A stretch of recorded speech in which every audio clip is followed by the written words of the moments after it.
आज जश्न ईद मिलादुन्नबी मजहबी जोश व खरोश से मनाया जा रहा है। मुल्क भर की तरह फैसलाबाद में भी आशिकाने मुस्तफ़ा की जानिब से गाड़ियों पर मस्जिद नबवी और खाना काबा के खूबसूरत मॉडल बनाकर गली मोहल्लों को सजाया गया।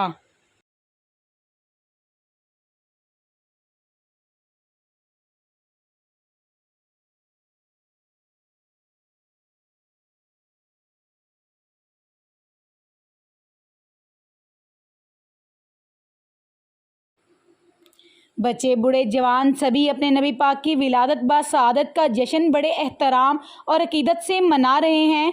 जगह जगह लंगर की सबीलों का भी एहतमाम किया गया।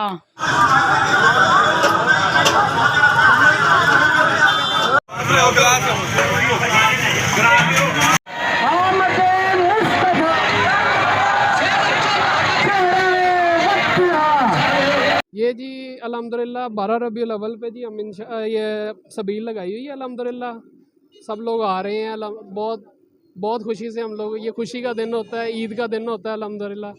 तो इसमें बढ़ चढ़ कर हिस्सा लेना चाहिए सबको। और ये हमारे हुज़ूर पाक सल्लल्लाहु अलैहि वसल्लम को जो मानने वाले हैं वो सब बहुत खुशी से आ रहे हैं। और अल्लाह पाक सबको ज़्यादा से ज़्यादा करने की तौफीक दे। ये मैं आवाम को ये पैगाम देना चाहता हूँ कि एक जो गलियाँ सजाते हैं सब, वहाँ पे जो औरतें जाती हैं, औरतों को नहीं जाना चाहिए। ये बड़ा नेक दिन है, अल्लाह की राह में बांटो, अकीदत तो एहतराम के साथ सब मनाएं जितना